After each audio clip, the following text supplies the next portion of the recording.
भैया के फोन करके बुलाबू हो।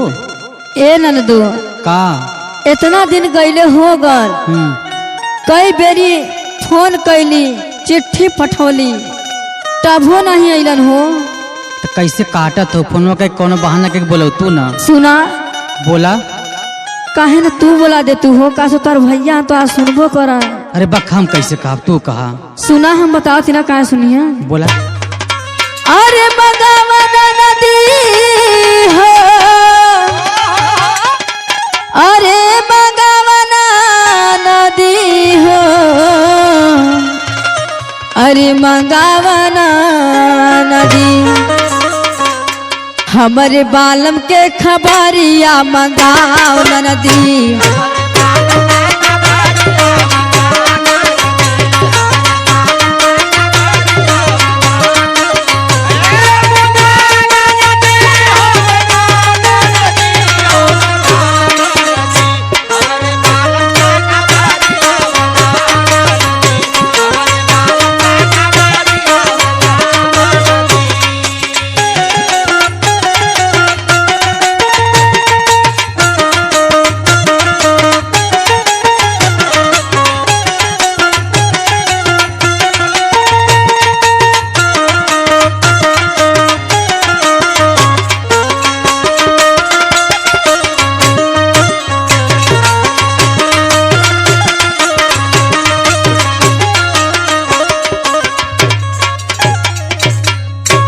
जब से उगइले भेजना सन सवा, रही रही उठे हमारे दिलवा में कल सवा, और रही रही उठे हमारे दिलवा में कल सवा।